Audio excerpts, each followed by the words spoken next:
Hello dear friends, hope you all are doing great. അങ്ങനെ plan ചെയ്ത് കാത്തിരുന്ന Thailand ട്രിപ്പിൻ്റെ ആദ്യത്തെ ദിവസമാണ്. നമ്മൾ വളരെ നേരത്തെ തന്നെ വീട്ടിൽ നിന്ന് ഇറങ്ങിയിട്ടുണ്ട്.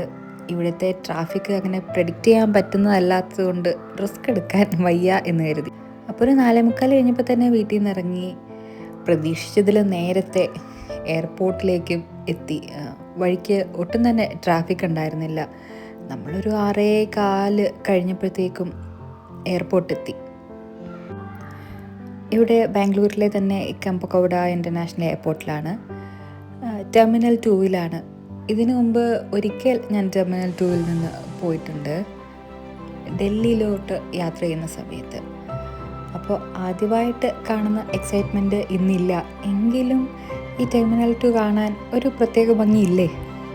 എനിക്ക് നല്ല ഇഷ്ടമാണ്. ഒന്നാതെ ഈ പച്ചപ്പും ഹരിതാഭയും കാണുമ്പോഴത്തേക്കും ഞാൻ അതിൻ്റെ മേലേക്ക് ചാടി വീഴും.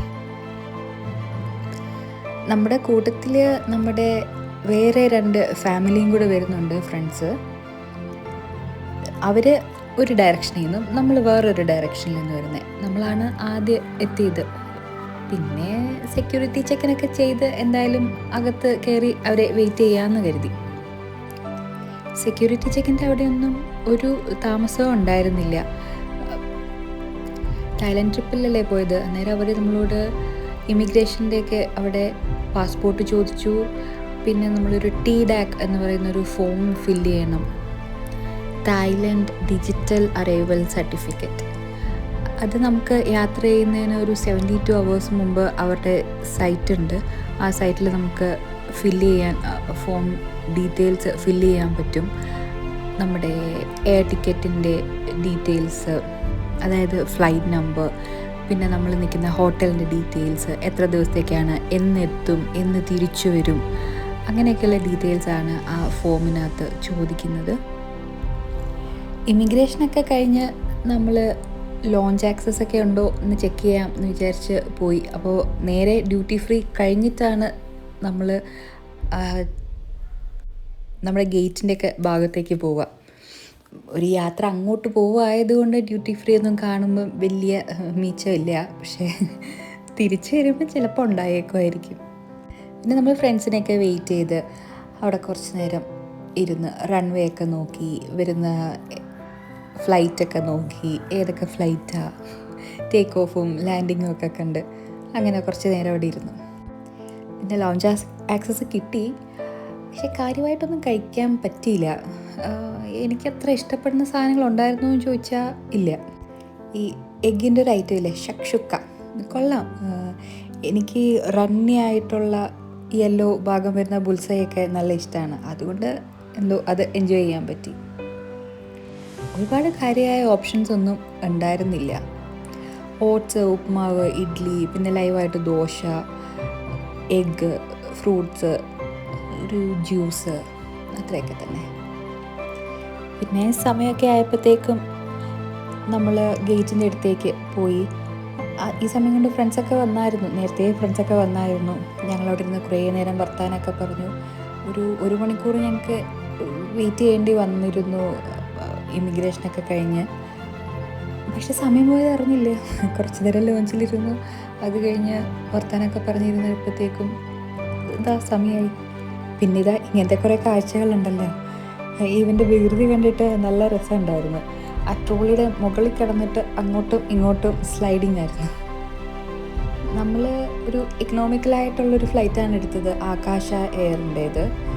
എക്കണോമിക്കലായതുകൊണ്ട് തന്നെ പലതും കുറച്ചൊരു ബുദ്ധിമുട്ടുണ്ടാക്കി. ലെഗ് സ്പേസ് ഒക്കെ അല്പം കുറവാണ്.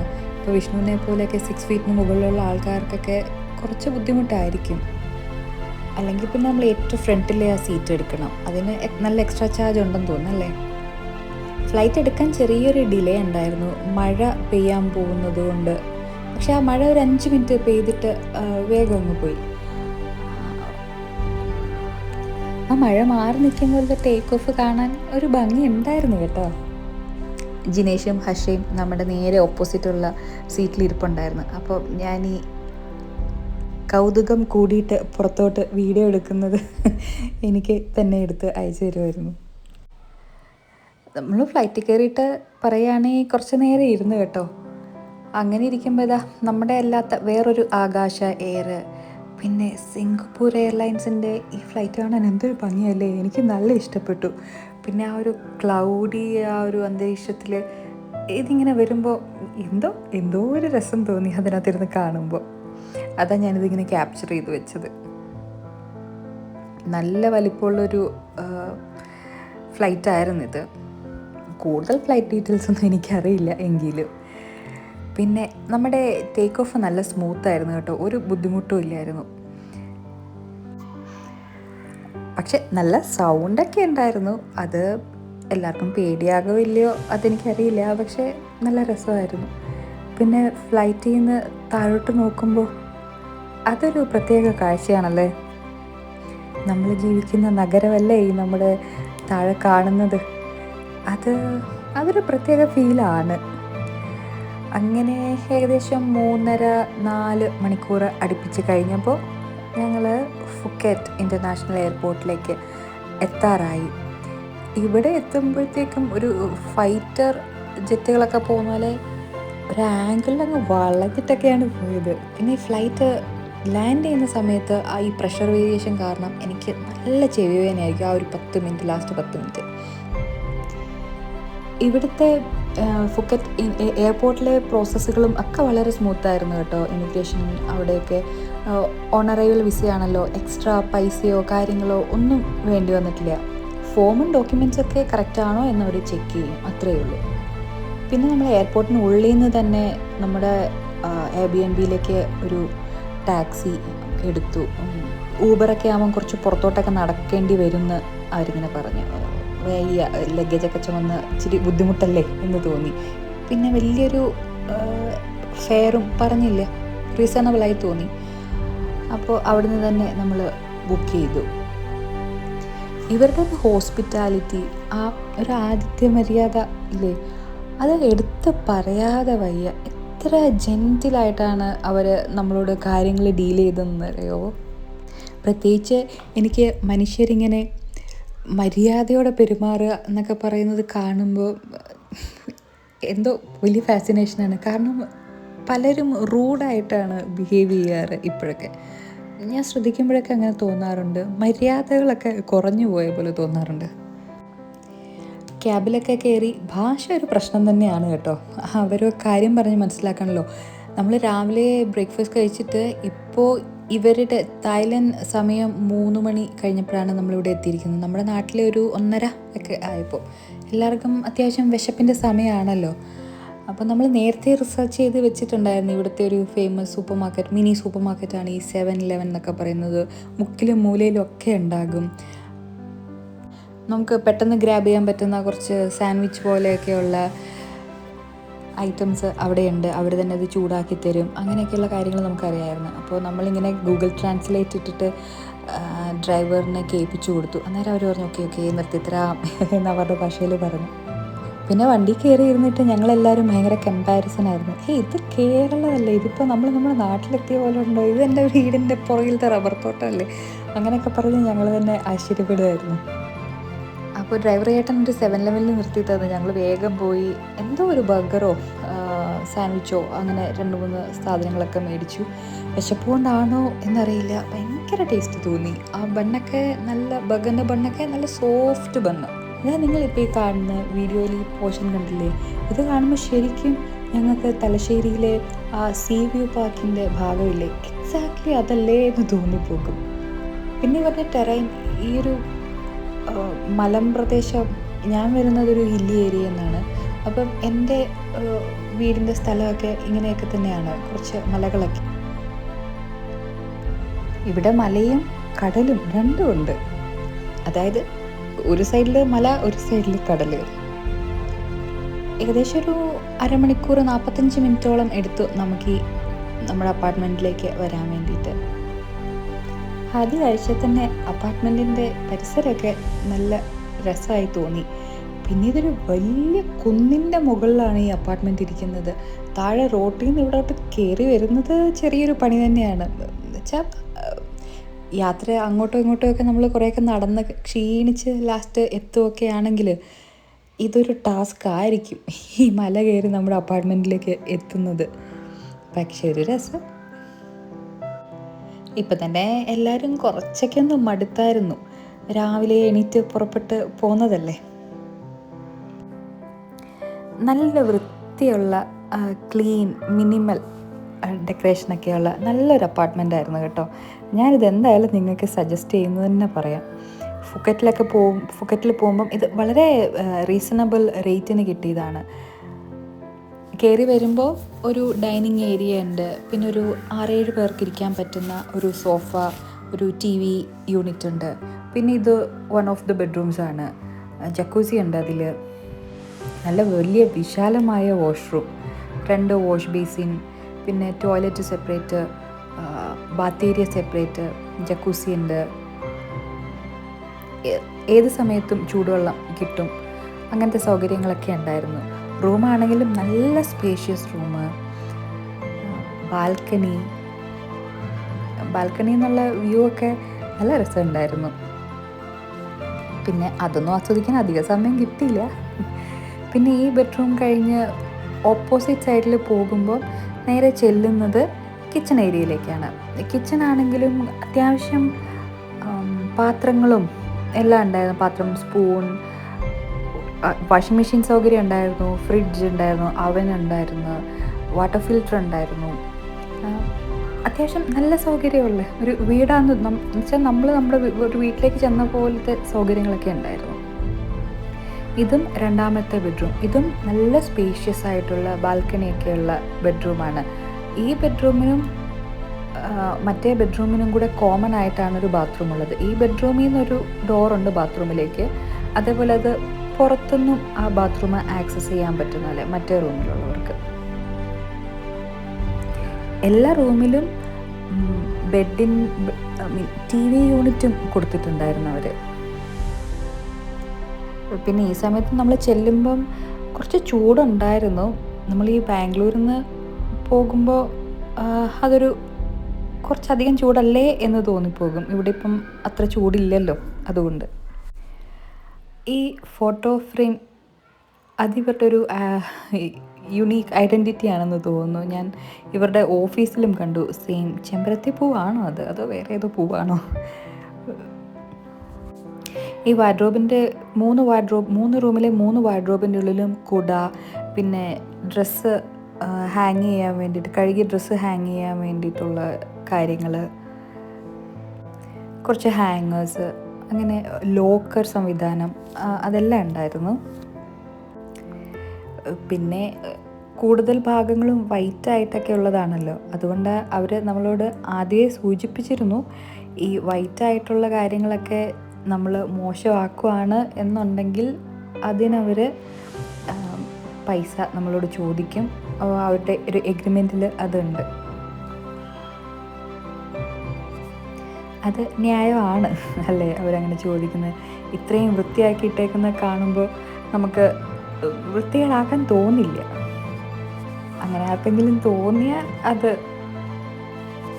കുറച്ച് വില കൊടുക്കേണ്ടി വരും. കുറച്ച് നേരം റെസ്റ്റൊക്കെ ചെയ്ത് കഴിഞ്ഞ് നാളെ ഒരു ഐലൻഡ് ടൂർ എടുക്കാം എന്നാണ് ഞങ്ങളുടെ പ്ലാൻ. അപ്പോൾ പ്രീ ബുക്കൊന്നും നമ്മൾ ചെയ്തിരുന്നില്ല. ഈ ക്ലൂക്ക് എന്നൊക്കെ പറയുന്ന ആപ്പ് ഉണ്ടല്ലോ, ആ ആപ്പ് വഴിയൊന്നും നമ്മൾ പ്രീ ബുക്ക് ചെയ്തിട്ടില്ല. നമ്മൾ തന്നെ ഇവിടെ വന്നിട്ട് 2-3 ടൂർ ഏജൻസുമായിട്ട് സംസാരിച്ച് നമുക്ക് റീസണബിളായി തോന്നിയ ഒരു ഏജൻസിയിൽ, നമുക്ക് വേണ്ട ആക്ടിവിറ്റീസൊക്കെ ഉണ്ടെന്ന് തോന്നിയ ഏജൻസിക്കാരുമായി സംസാരിച്ച് ടൂർ ബുക്ക് ചെയ്തു നാളത്തേക്കുള്ളത്. പിന്നെ തായ്ലൻഡ് വന്നു കഴിഞ്ഞാൽ കരിക്ക് കഴിക്കണം എന്നുള്ളത് പലരും പറഞ്ഞിട്ട് കേട്ട് എൻ്റെ ഒരു ആഗ്രഹമായിരുന്നു. അതായത് ഇവിടുത്തെ കരിക്കിനൊരു പ്രത്യേക ടേസ്റ്റ് ഉണ്ടെന്ന്. പറഞ്ഞത് ശരിയാണ്. ഇവിടുത്തെ കരിക്കിനൊരു പ്രത്യേക ടേസ്റ്റ് ഉണ്ട്. ഒരു ചെറിയ ഫെർമെൻറ്റഡ് കള്ളല്ല, പക്ഷേ നമ്മുടെ സാധാ കരിക്ക് പോലെയല്ല, ഒരു ഫിസ്സുണ്ട് അതിന്. അവരിരുന്ന് ഊഞ്ഞാലിരുന്ന് ആടണം എന്ന് എനിക്കുണ്ടായിരുന്നു. പക്ഷേ അവരെല്ലാവരും കൂടെ എന്നെ തള്ളി താഴെ ഇടുമോ എന്നുള്ള പേടിയിൽ പിന്നെ ഞാൻ ആ അഭ്യാസത്തിന് പോയില്ല. ഞാൻ നേരെ ഈ ബീച്ചിൻ്റെ അടുത്ത് നിന്ന് കാറ്റൊക്കെ കൊണ്ട് നിന്ന് നല്ല റിലാക്സിങ് ആയിരുന്നു, നല്ല സുഖമായിരുന്നു. ഇപ്പോൾ ചൂടും ഒക്കെ ഒന്ന് കുറഞ്ഞ് രാത്രിയായല്ലോ. ആ കാറ്റിലൊക്കെ ആ അങ്ങനെ അങ്ങ് ആസ്വദിച്ച് നിന്ന്. പിന്നെ നമുക്ക് വിശപ്പാണ് മുഖ്യം. അതുകൊണ്ട് ഡിന്നർ എവിടെ നിന്ന് കഴിക്കാം എന്ന് അന്വേഷിച്ച് നമ്മൾ 2-3 ഷോപ്പിലൊക്കെ പോയി. എന്താണ് അവരുടെ ഫുഡ് മെനു എന്നൊക്കെ അന്വേഷിച്ചു. ഈ പറയുന്ന എല്ലാം നമുക്ക് കഴിക്കാൻ പറ്റുന്നതാവണമെന്ന് നിർബന്ധമില്ലല്ലോ. ഓരോരുത്തർക്കും ഓരോ ടേസ്റ്റ് ഉണ്ട്, ഇഷ്ടങ്ങളുണ്ട്. വേറൊരു നാട്ടിൽ ചെല്ലുമ്പം നമ്മുടെ ടേസ്റ്റിനനുസരിച്ചൊക്കെ കിട്ടുമോ എന്നൊക്കെ ഉള്ളതൊരു വിഷയം തന്നെയല്ലേ. പക്ഷേ കുഴപ്പമില്ലായിരുന്നു. നല്ല നല്ല ഫുഡായിരുന്നു നമ്മൾ കഴിച്ചത്. പക്ഷെ പൈസ കുറച്ചധികമാണ്. ആ പൈസയ്ക്കുള്ള ക്വാണ്ടിറ്റി ഉണ്ടായിരുന്നില്ല എന്നുള്ളതായിരുന്നൊരു വിഷമം. പിന്നെ അധികം സ്ട്രീറ്റ് ഫുഡൊക്കെ കഴിച്ച് റിസ്ക് എടുക്കാൻ ഇന്ന് തോന്നിയില്ല, വന്ന ദിവസമല്ലേ. അതുകൊണ്ട് ഇവിടുത്തെ സ്ട്രീറ്റിലാണെന്നുണ്ടെങ്കിലും ഒരുപാട് ആൾക്കാർ കഴിക്കുന്നത് കണ്ടുമില്ല. അപ്പോൾ പിന്നെ അവിടെയൊക്കെ പോയി വല്ല വയറിനും പണി കിട്ടിയാലോ എന്ന് വിചാരിച്ചിട്ട് നമ്മൾ അത്യാവശ്യം റിവ്യൂ ഒക്കെ ഉണ്ടെന്ന് തോന്നിയ ഈ ഒരു റെസ്റ്റോറൻറ്റിലാണ് വന്നത്. പിന്നെ വലിയ വെറൈറ്റി പരീക്ഷിച്ചതും ഇല്ല, അത് വേറൊരു കാര്യം. നമ്മൾ പിസ്സ, നഗറ്റ്സ്, ഫിഷിൻ്റെ എന്തോ ഒരു ഫ്രൈ, പാസ്ത, അങ്ങനെ കുറച്ച് ഐറ്റംസാണ് പറഞ്ഞത്. ഇവിടെ ലൈവ് മ്യൂസിക് ഉണ്ടായിരുന്നു. അതൊക്കെ എൻജോയ് ചെയ്ത് നമ്മുടെ റോഡിൻ്റെ ഓപ്പോസിറ്റ് സൈഡ് ബീച്ചായിരുന്നു. ആ ബീച്ചിൽ നിന്ന് വരുന്ന ഒരു ചെറിയ കാറ്റൊക്കെ കൊണ്ട് അങ്ങനെ കൂട്ടുകാരുടെ കൂടെ ഇരുന്ന് വർത്താനൊക്കെ പറഞ്ഞ് നല്ലൊരു ഫീലിൽ അന്നത്തെ ഈവനിങ് അങ്ങനെ പോയി. ഈ ഫ്രഞ്ച് ഫ്രൈസിൻ്റെ ഒക്കെ ക്വാണ്ടിറ്റി കണ്ടോ, അത്രയേ ഉള്ളൂ. പക്ഷേ അത്യാവശ്യം റേറ്റ് ഉണ്ടായിരുന്നു.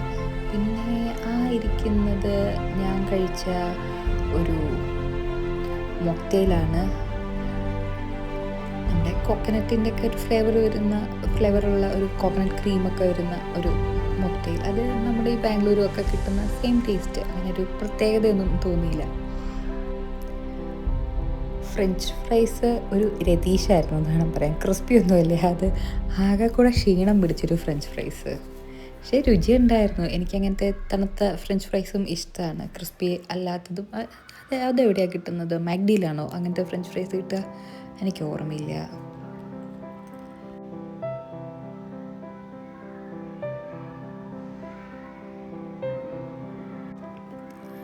എന്തൊക്കെയോ ഇരുന്ന് വർത്താനം പറയുന്നത് എന്താണെന്ന് എനിക്കിപ്പോൾ ആലോചിച്ചുകൂടി എടുക്കാൻ പറ്റുന്നില്ല.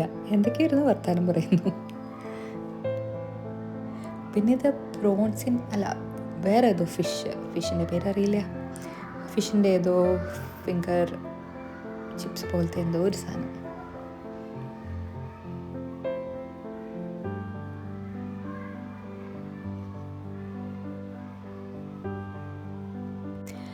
ഞാനാണെങ്കിൽ വലിയ ഡയറ്റും കാര്യങ്ങളൊക്കെ ആയി പോവുമായിരുന്നു. പിന്നെ ഇങ്ങനെ ഒരു ഗ്രൂപ്പിൻ്റെ കൂടെ പോകുമ്പോൾ നമുക്ക് വേണ്ടി ഇത് മാത്രം പറഞ്ഞൊക്കെ ഓർഡർ ചെയ്യൽ ഒരല്പം ബുദ്ധിമുട്ടാണ്.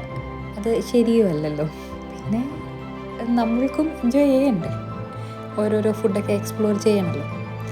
അപ്പോൾ ക്വാണ്ടിറ്റി നോക്കുക, പോർഷൻ കൺട്രോൾ, അങ്ങനെയൊക്കെ ഒരു ഓപ്ഷനായിരുന്നു എൻ്റെ മുമ്പിൽ ഉണ്ടായിരുന്നത്. എന്നെക്കൊണ്ട് പറ്റുന്ന പോലെ അത് ചെയ്തിട്ടുണ്ട്. അതുകൊണ്ട് എനിക്ക് തീരെ വിഷമമില്ല. ഈ ട്രിപ്പിനെ പറ്റിയോ കഴിച്ച ഭക്ഷണത്തിനെ പറ്റിയോ ഒന്നിനെ പറ്റിയോ ഒരു വിഷമമില്ല, സന്തോഷം മാത്രം. ഞങ്ങൾ പോയ സമയത്ത് അവിടുത്തെ ഒരു പ്രിൻസസ് മരിച്ച സമയമാണ്. അപ്പോൾ ആ ഒരു ഹോൾ 2 weeks അതിൻ്റെ ഒരു ദുഃഖാചരണമോ അങ്ങനെയൊക്കെ ആയിട്ട് ചില ടൂറിസ്റ്റ് അട്രാക്ഷൻസൊക്കെ പാർഷ്യലി ക്ലോസ്ഡും കുറച്ച് റെസ്ട്രിക്ഷൻസും അങ്ങനെയൊക്കെ ഉണ്ടായിരുന്നു. പക്ഷേ നമ്മളധികം ബുദ്ധിമുട്ടിപ്പിച്ചില്ല, എന്നാലും ചെറിയ ബുദ്ധിമുട്ടുകളൊക്കെ ഉണ്ടായി. ഇതാണ് ഞാൻ നേരത്തെ പറഞ്ഞ ആ ഒരു 7-Eleven എന്ന് പറയുന്ന ഒരു ഷോപ്പ്. ഇത് നേരത്തെ പറഞ്ഞാൽ മുക്കിന് മൂലയിലുണ്ട്. ഒരു എവറി 50 meter നമുക്കിത് കാണാൻ പറ്റും. എസെൻഷ്യലായിട്ടുള്ള കുറേ കാര്യങ്ങൾ നമുക്ക് ഇവിടെ നിന്ന് പർച്ചേസ് ചെയ്യാം. എക്കണോമിക്കലാണ്, വലിയ പൈസയൊന്നുമില്ല. ഇവിടുന്ന് ബ്രേക്ക്ഫാസ്റ്റിനുള്ള സാൻഡ്വിച്ചസും മേടിച്ച് നമ്മൾ പോയി സുഖമായി കിടന്നുറങ്ങി.